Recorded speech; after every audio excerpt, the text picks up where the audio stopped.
Bukan ngelihat nih ada orang muslim begini. Itu mah orang muslim gitu loh.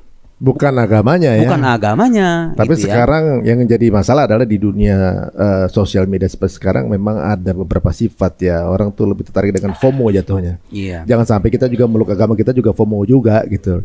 Nanti kalau pada tiba-tiba Islam menjadi sebuah tren, nah orang ikut karena FOMO gitu. Jadi saya berharap nih dengan forum semacam ini anak-anak muda tidak beragama hanya karena ikut-ikutan saja. Ya.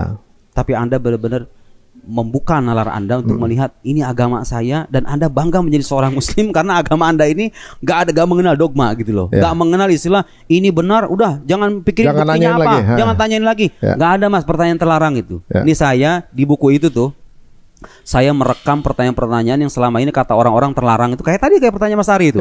Tuhan yang asli, Tuhan yang mana? Siapa yang menciptakan Tuhan? Kan kadang-kadang ada orang yang suka melarang. Orang nanya kayak gitu, mengira bahwa itu seolah-olah gak ada jawabannya. Kata siapa?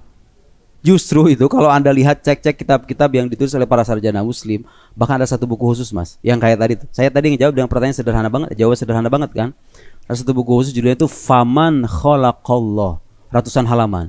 Siapa yang menciptakan Allah? Dijawab. Itu judul buku. Waduh. Di satu buku membahas pertanyaan itu doang. Kebayang nggak? Ya kan? Kayak tadi tuh. Kemudian kalau dibilang tasalsul, regresi, kan ada yang mengatakan enggak mungkin aja alam itu tidak berakhir gitu. Ayo nih bukti tuh tadi berapa? 52. Ya kan? Sebagai butuh kita punya hazanah yang sedemikian kaya gitu loh. Yang saya sampaikan ini hanya percikan-percikan doang. Anda kalau pengen debat secara intelektual beda lagi forumnya ya. Ini kita bicara dalam konteks menyampaikan akidah kepada orang-orang awam di luar sana yang pengen penjelasan yang gampang-gampang aja deh. Gitu kan? Terjawab sekarang kan? Ini tidak sah bertanya siapa yang menciptakan Tuhan. Sekarang udah tahu jawabannya. Kemudian kalau ditanya mana Tuhan yang asli, udah tahu jawabannya. Gunakan wahyu yang terpercaya, gunakan akal yang sehat. Sampai Anda pada Tuhan, sembahlah Tuhan itu. Ini baru 2 pertanyaan pada saat.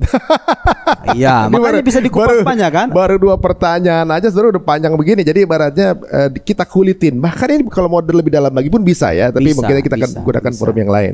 Tapi teman-teman kalau ada yang penasaran juga kepengen tahu gitu ya, atau juga mungkin berpendapat kesan dengan penjelasan beliau, monggo silakan.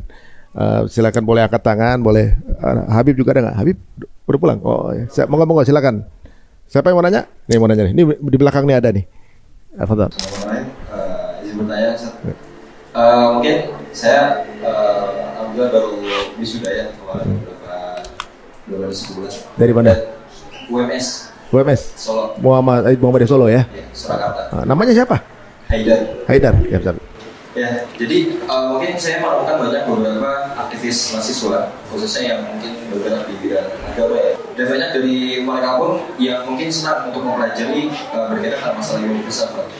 Tapi yang saya lihat dari beberapa teman-teman itu, yang saya tahu kan ketika kita memberikan akal itu untuk memahami atau bagaimana cara kita taat, bagaimana cara kita itu memahami syariat gitu kan. Tapi yang saya temukan banyak dari teman-teman itu yang menjadikan akal ini menjadi suatu alasan gitu untuk mungkin mereka tidak mengajarkan sholat, untuk mungkin mereka tidak taat kepada syariat yang telah Allah perintahkan gitu. Bagaimana mungkin alasannya apa? Menggunakan akal itu untuk ngejalanin syariat? Akal-akalan.